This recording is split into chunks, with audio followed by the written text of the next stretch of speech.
이제여 우리 모두 다 함께 주님을 높이 부르세. 자매여 우리 손을 내밀어 주님께 사랑 드리세. 주님은 우리 모일 때 늘 임하시는 주, 마음과 뜻 다해 주를 높이세. 주님 기뻐하시네. 주님을 찬양, 주님을 찬양, 우리 주님을 찬양해. 주님을 찬양, 주님을 찬양, 우리 주님을 찬양해. 할렐루야. 오늘 하나님의 말씀은 역대하 34장 말씀입니다. 유다의 마지막 부흥을 일으킨 요시야 왕에 대해서 우리 함께 말씀을 나눕니다. 오늘 말씀의 주인공 요시야 왕은 유다가 멸망하기 이전에 마지막 부흥을 일으킨 사람입니다.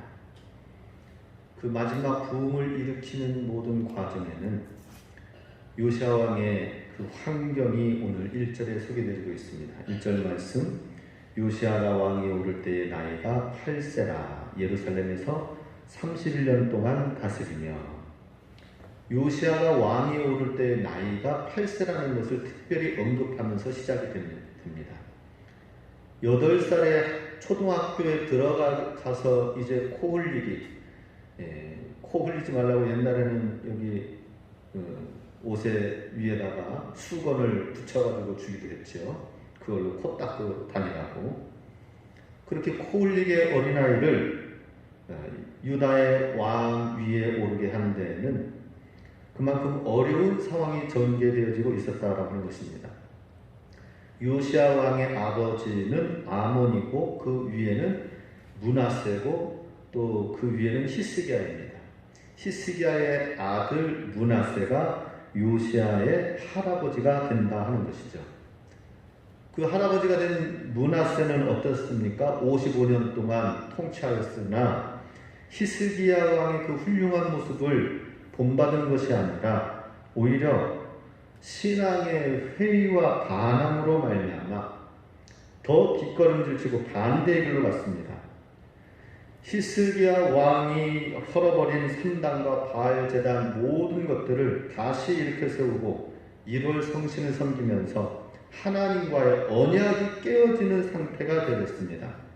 성전 기능은 마비가 되어지고 타락한 결과 그 삼친 히스기야 왕은 아수르 제국을 향하여서 18만 5천 명의 군대와 더불어 싸워서 기도로서 천군 천사가 그 밤의 역사함으로 물리치고 떠나가게 되었죠.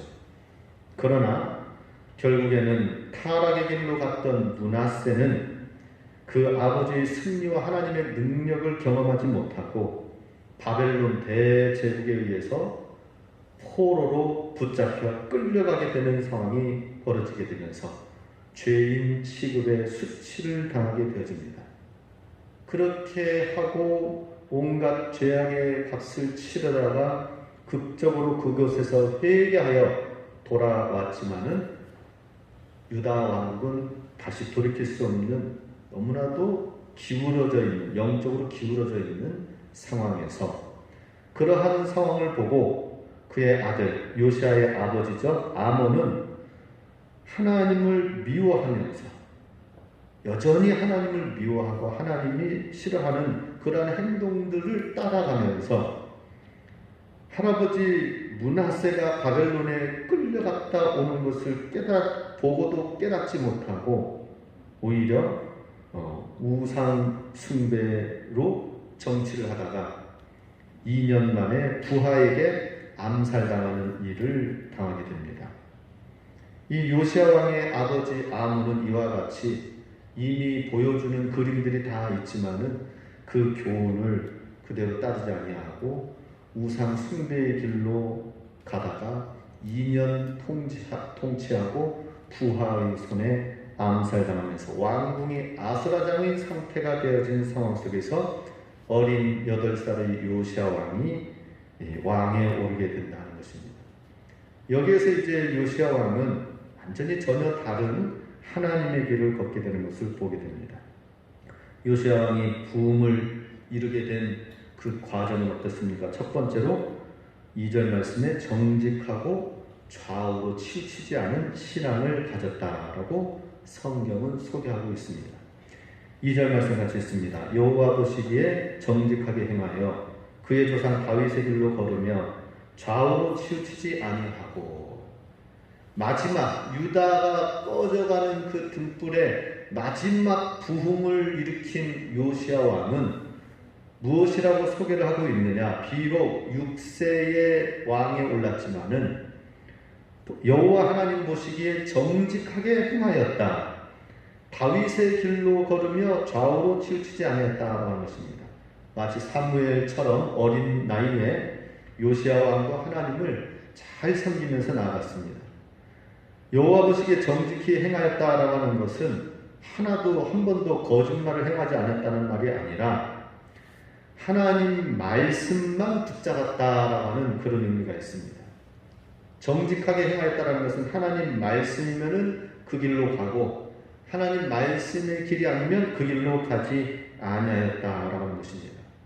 지금까지 유다의 많은 왕들이 세상적인 방법으로 나라를 발전시키고 통치하려고 하면서 나라를 지키려고 하고 부흥을 일으키려고 하였지만은 오히려 나라가 타락하고 침체하게 됐습니다.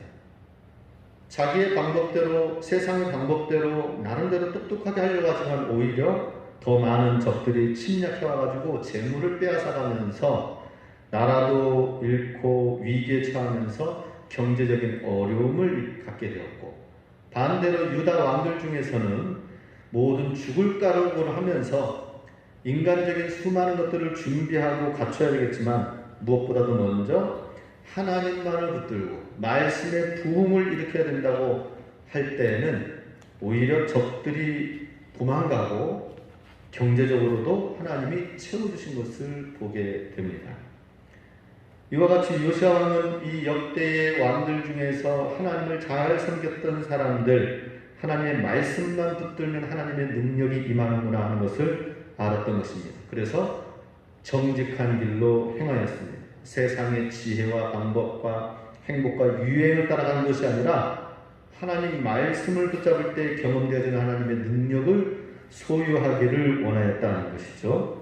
또 다윗의 길로 걸으며 좌우로 치우치지 아니했다는 것입니다. 요시야에게 있어서는 다윗 왕이 정말 모델이요 표본이었습니다. 그래서 다윗처럼 하나님 마음에 합한 사람으로서 모든 이스라엘 이 유다 왕국을 다스리시는 분은 왕인 내가 아니라 하나님, 만왕의 왕 하나님이 나라를 통치하신다는 이 생각을 가지고 다윗의 길로 걸으며 좌우로 치우치지 아니하였다라고 하는 것입니다. 좌우로 치우치지 아니했다라는 것은 하나님 말씀에서 벗어나지 아니하였다. 사실 좌우로 치우친다라는 것은 무엇입니까? 하나님 말씀에는 한계가 있어요. 하나님 말씀만 가지고 되나? 이렇게 생각할 수도 있을 것입니다. 그러면서 오히려 하나님을 신뢰하지 아니하고 세상을 신뢰할 수도 있을 것입니다. 그런데 좌우로 치우친다는 것은 바로 이와 같이 세상을 따라가고 미신을 따라가고 신비주의를 따라가는 것, 정확한 하나님이 말씀하시는 것이 아니라는 것이죠. 오히려 좌우로 치우치지 아니한 이 요시야 왕을 향하여서 열왕기하 23장 25절에서는 이렇게 기록하고 있습니다. 요시야와 같이 마음을 다하여 성품을 다하며 힘을 다하여 여호와를 향하여 모세의 모든 율법을 온전히 준행한 임금은 요시야 전에도 없었고 후에도 그와 같은 자가 없었더라. 정말 하나님의 부흥을 일으켜 나가는 데에는 좌우로 치우치지 아니한 하나님의 말씀을 마음을 다하고 성품을 다하면서 준행하며 따라간 요시아의 모습을 보게 됩니다. 우리도 하나님을 좌우로 치우치지 아니하고 다윗의 길로 갈 수 있는 방법은 무엇인가? 그것은 하나님을 믿고 섬기되 우리의 마음을 다하고 성품을 다해야 돼요.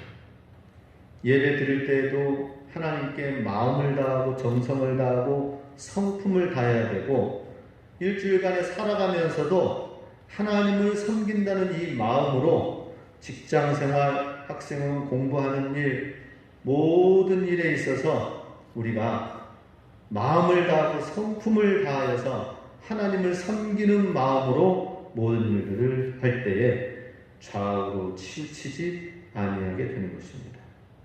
이와 같이 요시아가 부흥을 일으킨 데는 정직한 길로 행하고 좌우로 치우치지 아니하는 주의 말씀을 걸었습니다. 두 번째로 3절에서 7절까지의 말씀을 보면은 철저하게 하나님 경외의 신앙을 가졌다 하는 것입니다. 3절 말씀에 아직도 어렸을 때 곧 왕이 있은 지 8년에 그의 조상 다윗의 하나님을 비로소 찾고 제12년에 유다와 예루살렘을 비로소 정결하게 하여 그 산당들과 아세라 목상들과 아로 새긴 우상들과 부어 만든 우상들을 제거하여 버리네. 어린 나이 8살의 왕이 올라서 왕이 있은 지 8년이 되었을 때에 비로소 하나님을 찾았다라는 것입니다. 8년이라고 하는 것은 이제 16세가 되었다는 거죠. 16세. 16세면은 중학교 3학년, 2학년, 3학년에 해당되는, 고등학교 1학년에 해당되는 청소년기의 나이에 비로소 하나님을 찾았다라고 하는 것은 무엇입니까? 하나님을 찾았다라고 하는 것은 하나님을 찾고 구하고 연구하고 하나님에 대해서 알아나가기 시작했다라고 하는 거예요.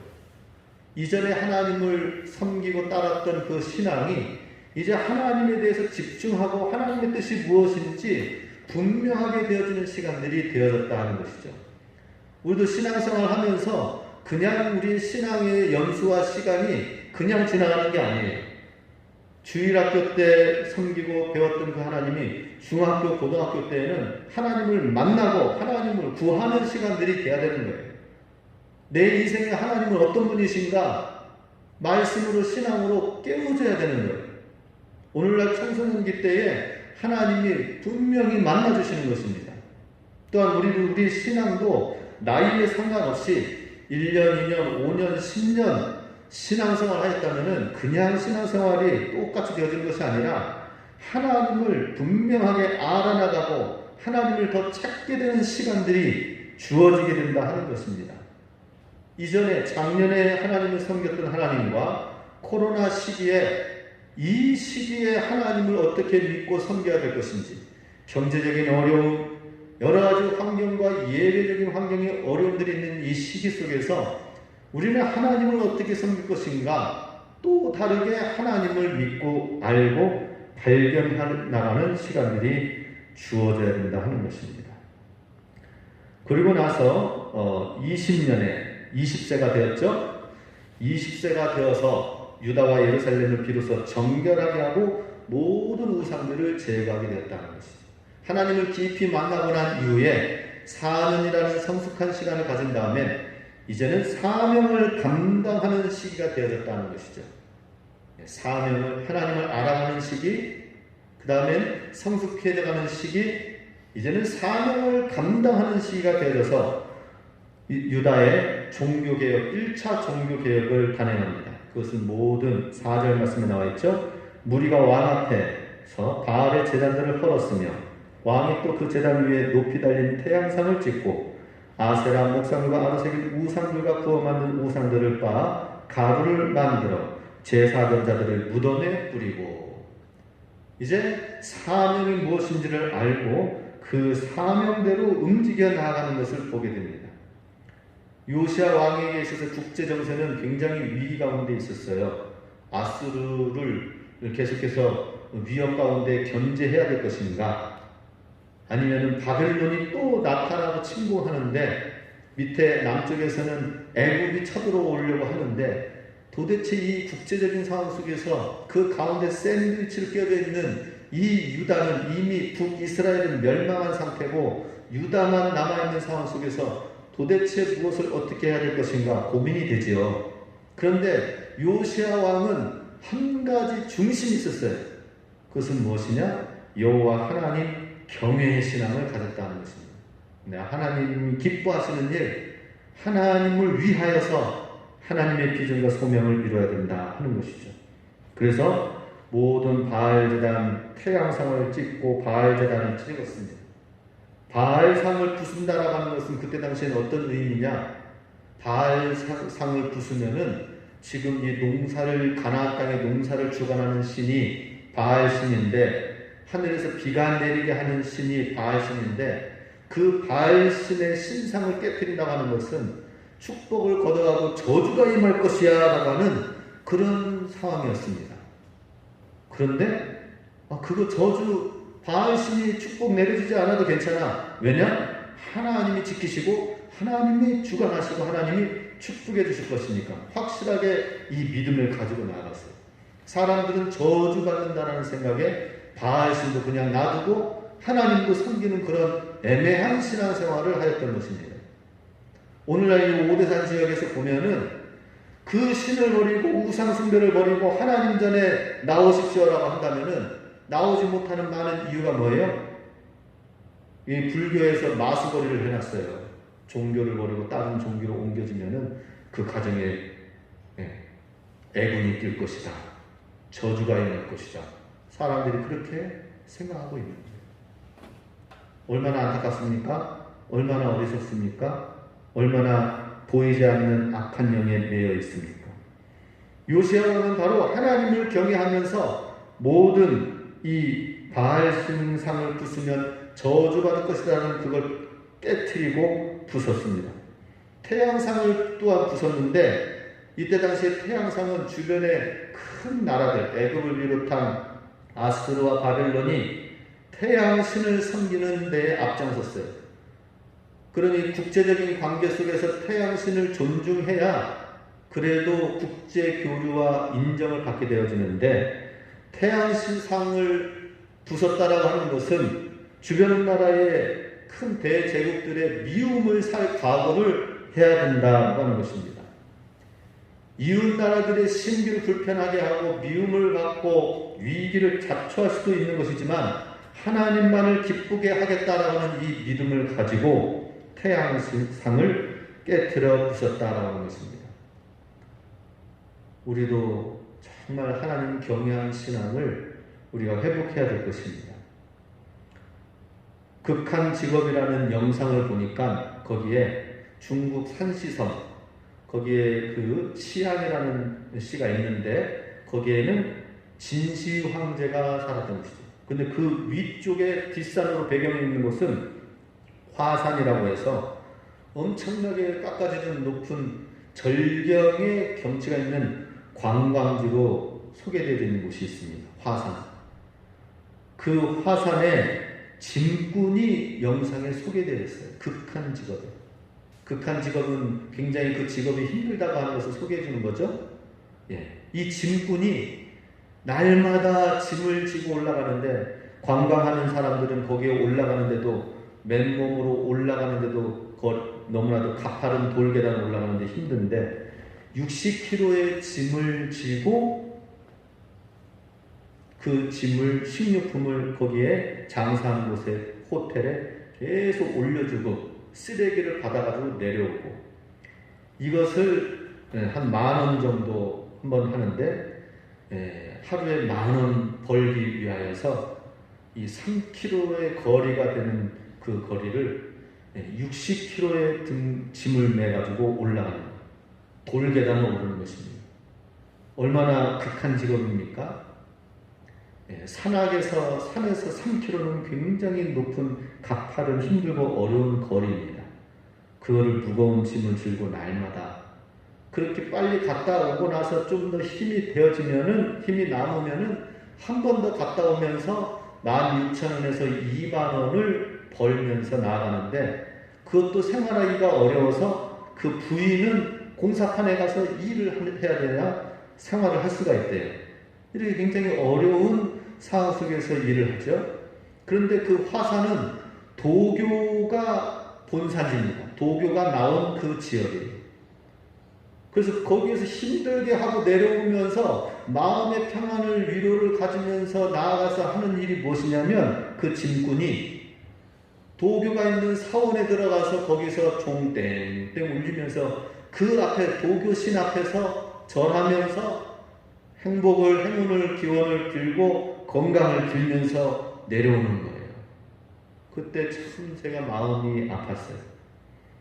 이렇게 힘들게 평생에 10대 때부터 50대, 60대까지 계속 몇십 년에 걸쳐서 평생의 짐꾼으로 살면서도 그것도 참 보기가 안쓰러운데 또 도교와 우상 숭배의 제단 앞에 나아가서 있는 모습을 볼 때에 참 영원한 생명을 또한 얻지 못하는 그런 모습에 너무나도 안타까웠습니다.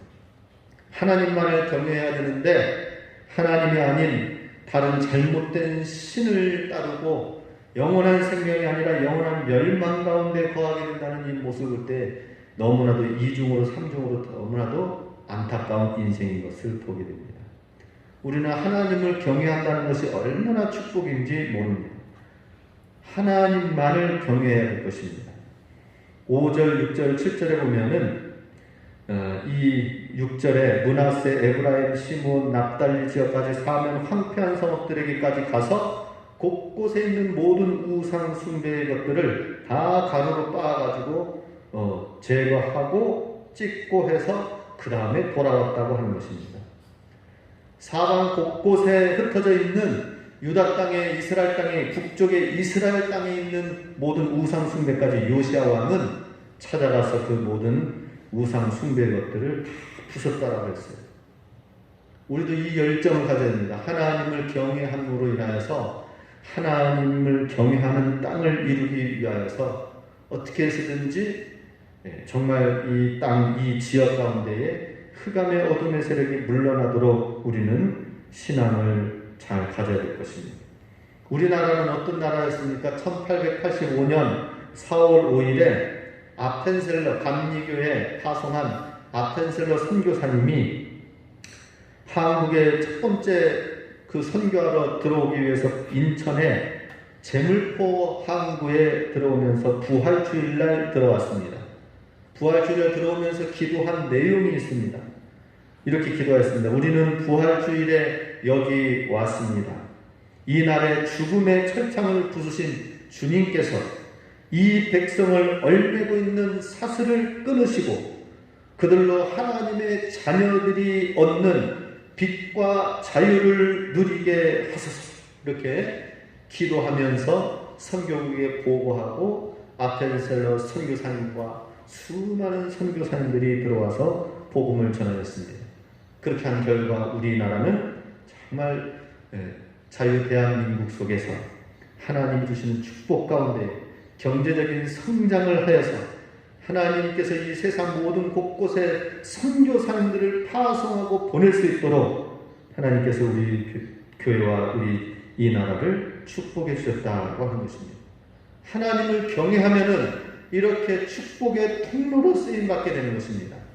그런데 하나님을 경외하지 않으면은 정말 어리석은 그 짐꾼의 평생의 한이 되고 어려운 삶 속에서도 여전히 깨닫지 못하고 우상 숭배에 갇혀 있는 것을 보게 되는 것입니다. 인도에 가면은 인도는 힌두교 나라입니다.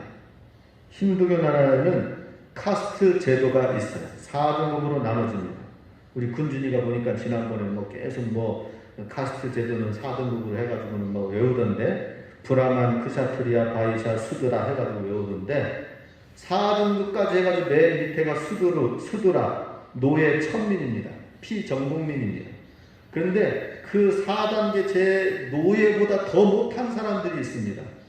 그것은 불가촉 천민이라고 해서 최하층 수드라에 해당되는 사람들입니다. 이 사람들과 접촉하거나 얘기하거나 만나면 부정탄다고 해가지고 아예 그냥 땅도 주지도 않고 이렇게 방치되어 어렵게 사는 사람들이 있어요. 그들의 영상을 보니까 너무나도 안타까워. 하루에 한 끼 벌어가지고 하루에 우리 양탄자 있죠? 양탄자 하나하나 차곡차곡 해가지고, 물론 기계가 뽑는 것도 있지만은 손으로 해가지고 하나하나 실 계속 깨고 해가지고 양탄자 수많은 그것을 깨가지고 파는데도 하루에 한 끼, 두 끼 먹기가 쉽지가 않다고 합니다. 그것만 가지고는 힘들기 때문에 양탄자가 다 만들어질 때까지는 또 식량을 먹을 수 있는 돈이 없기 때문에 중간에 양탄자 만드는 일을 내려놓고 그 다음에 공사판 가서 일해가지고 그 번 돈으로 식량 사고 또 그래서 끼니를 이어가면서 양탄자를 다 만들면은 돈을 좀 받는다고 하는 거예요. 그런데 이렇게 힘들고 어려운 이 수드라의 이 불가촉 천민들 가운데에는 어떤 힌두교 사상이 있느냐 하면은, 힌두교 신이 그렇게 천민으로 살도록 운명을 지어 놓았다라고 하는 거예요.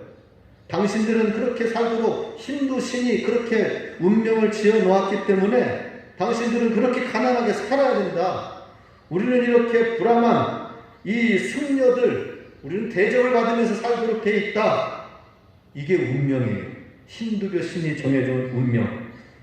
세뇌되어진 거죠. 하루에 한 끼밖에 먹지 못한 가운데에서 병에 나서 걸려서 병원을 치료를 받아야 되는데 치료받지 못해서 수많은 형제들이, 가족들이 죽어나갔다고 하는 이 얘기가 있습니다. 이것이 바로 사탄의 사슬이 매여 있는 거예요. 하나님을 경외하면은 이러한 사단의 사슬들이 깨트려지는 거예요. 우리도 사실 양반, 노예, 종문화 속에 있었어요. 하나님의 복음이 들어오니까 그런 모든 것들이 깨트려지고 사슬과 죄악의 사슬과 이 문화의 사슬들이 깨트려지면서 하나님을 믿는 자유 대한민국이 되어졌습니다. 얼마나 감사합니까? 하나님만을 경외하는 신앙을 우리가 가질 때에 하나님이 진정으로 모든 매여있는 것에서 구원해 주신다라고 하는 것입니다. 요시야 왕이 이렇게 하나님을 경외하는 삶을 살으니까 이 모든 그 바벨론의 큰 공격 앞에서도 하나님이 방파제가 되어서 막아주심으로 통치하는 동안 아무 일도 없게 된 것입니다. 마지막으로 요시야 왕은 말씀을 회복한 신앙을 가졌다고 하는 것입니다. 14, 15절에 보면 무리가 여호와의 전에 헌금한 돈을 꺼낼 때에 제사장 hil기야가 모세가 전한 여호와의 율법책을 발견하고 hil기야가 선지자 사반에게 말하여되 내가 여호와의 전에서 율법책을 발견했느라 하고 hil기야가 그 책을 사반에게 주매. 이제 우상 숭배한 모든 것을 척결하고 깨트리고 부순 다음에 1차 개혁을 하고 나서 6년이 지났습니다. 6년이 지나고 이제 요시야 왕이 34살이 되어져 있을 때에 성전을 대대적으로 수리하는 때가 오게 되었습니다. 하나님께 예배 드리니까, 하나님을 섬기니까 이렇게 하나님이 지켜주시고 우리의 갈 길을 인도해 주시는데 우리의 예배가 살아야 된다. 하나님 말씀이 제대로 성령의 불이 붙여져야 된다 해서 성전을 허물어졌던 것, 무너졌던 것, 녹슬었던 것, 오래된 것들을 대대적으로 수리를 하는 일이 있게 되었습니다. 그렇게 주의 성전을 중심으로 하여서 나아갔을 때에 거기에서 가장 귀한 큰 결실을 얻은 것은 수리를 하다가 예전에 없어졌던 율법책을 발견하게 되어진 것입니다. 그 율법책, 악한 왕들이, 역대 왕들이 하나님의 백성을 무지하고 말씀대로가 아니라 왕 내 말대로 따라와야 된다고 하고 그러기 위해서 율법책을 없애버렸던 시기가 있었습니다. 아마 므낫세 왕이었을 때 그랬을 것입니다.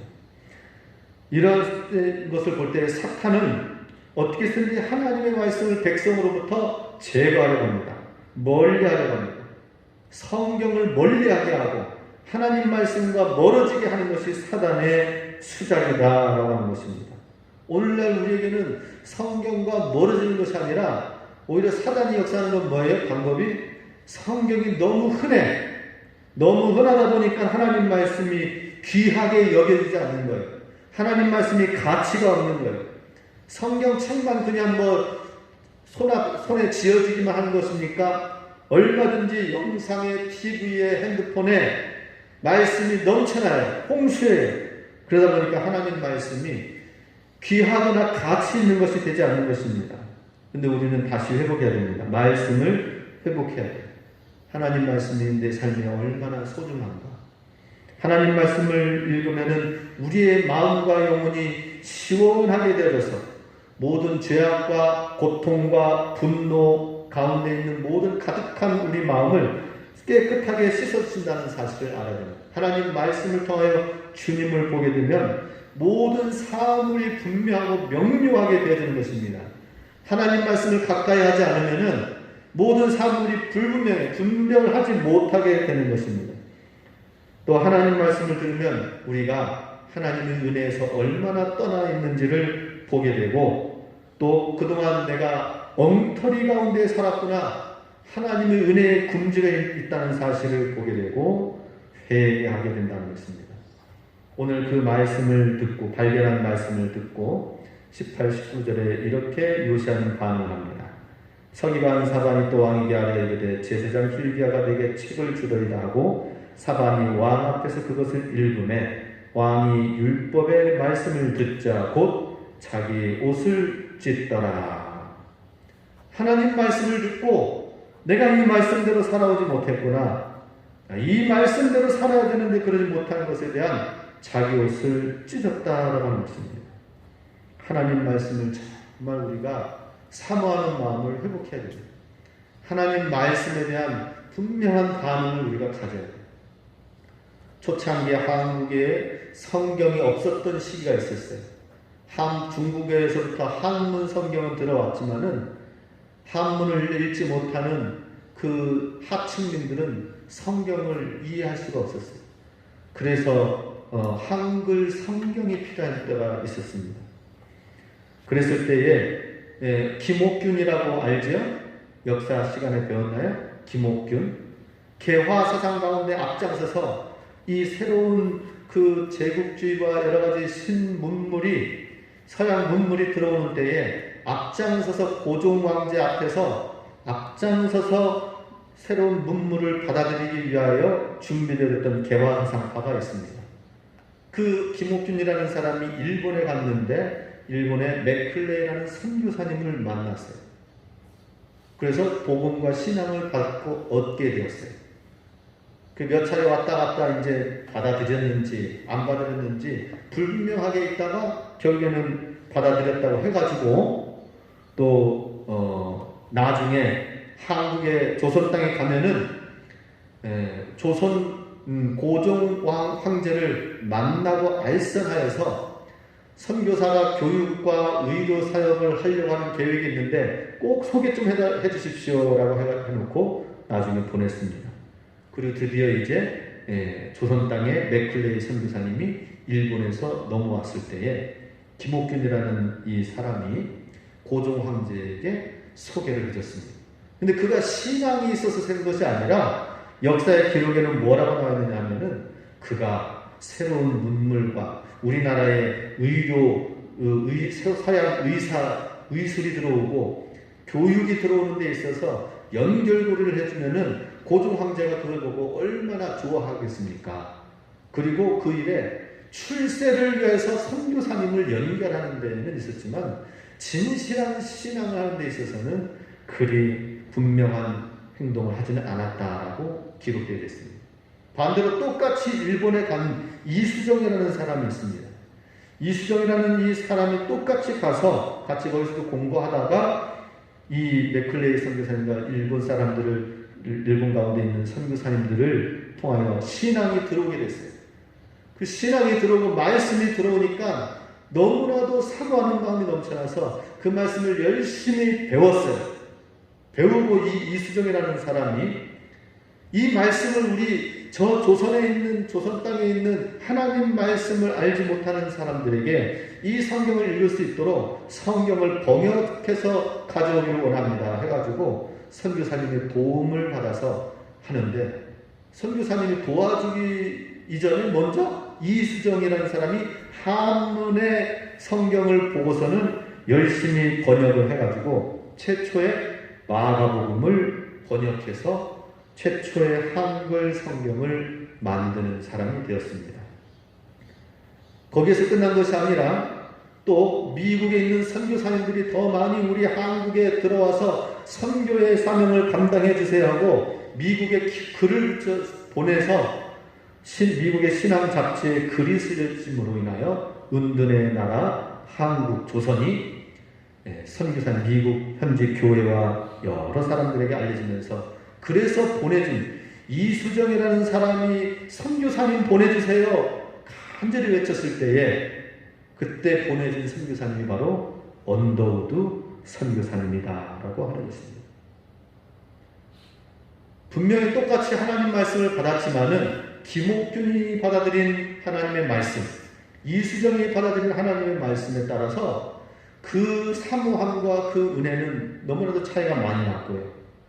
필요해서 부탁에 의해서 출세를 위해서는 그것을 협력하는 일에 하였지만은 이수정이라는 이 사람은 단순하게 부탁해서 협력하는 정도가 아니라 간절히 외쳤어요.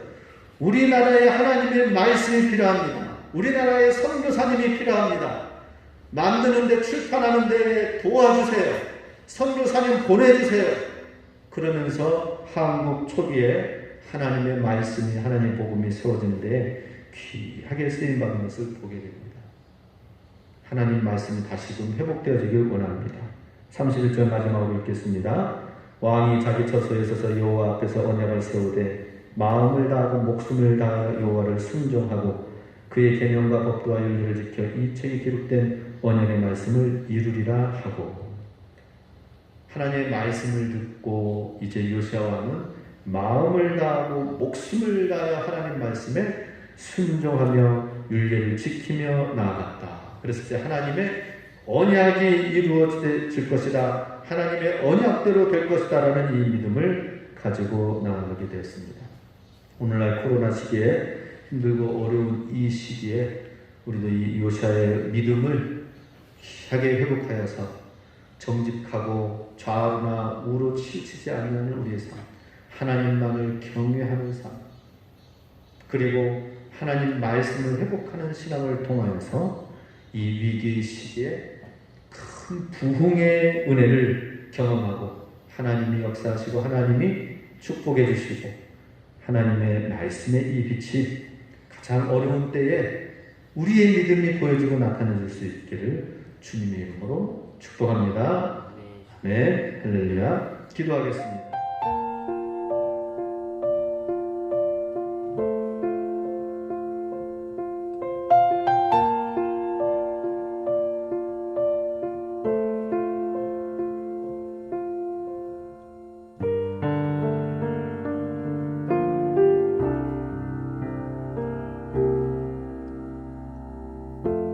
삶의 작은 일에도 그 마음을 알기 원하네. 그 길